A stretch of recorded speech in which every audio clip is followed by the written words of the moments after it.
د ایران دولت وای که طالبان په سمه اوبه نه راخوشي کوي نو د فشار له لارې کار اخلو.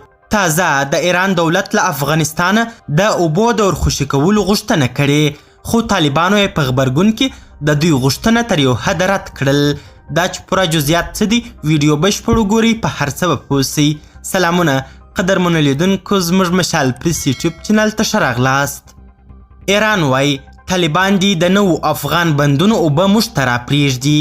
ایران د افغانستان له طالب چارواکو غوښتي چې د اوبو د ویش او مدیریت په اړه د 1973 کال د هلمند تړون هوکړي او ژمنې ورسره عملي کړي.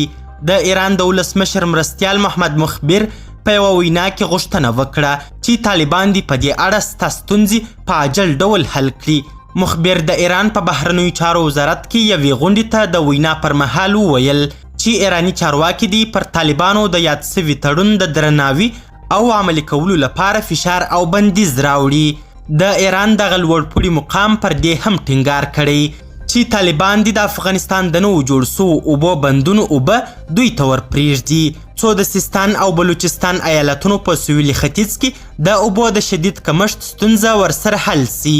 د ایران مرستیال ولسمشر زیاتوي په افغانستان کې حاکمه ډله باید دغه موضوع درک کړي. مخکې ویل کېدل چې طالبانو له ایران سره د افغانستان پر اوبو له واک ته تر رسېدو مخکې ځینې پټې معاملې کړي. طالب چارواکو بیا د ایراني رسنیو له لوري د دوی هیواد ته د کمال خان بند د اوبو د خوشي کېدو له ویډیو خپرېدو سره بیا هم په دې اړه ادعاوې بې بنسټه وبللې.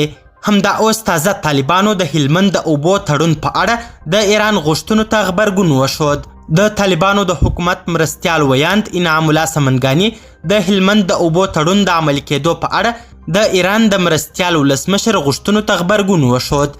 سمنګاني نن وویل چې دوی د هلمند د اوبو تړون عملي کېدو ته ژمن دي، خو له دې کبله چې په افغانستان کې د وچکالۍ له کبله اوبه کمې سوي او خپل افغانستان له دې کمښته ځورېږي، له ایران سره یې دغه تړون په سمه توګه نه دی عملي کړی. طالب ویاند زیاتوي چې دوی د خبرو له لارې چمتو دي څو له ایراني چارواکو سره د اوبو په اړه یې پر اندېښنو وغږیږي. قدرمنو لیدونکو، ډېره زیاته مننه چې ویډیو مو تر اخري شیبو وکتل. د لا زیاتو او په زړه پورې خبري مطالب لپاره زموږ همدغه مشال پریس یوټیوب چینل سبسکرایب کړئ. تر بیا او بلې ویډیو ښه وخت او ښې چارې د الله په امان.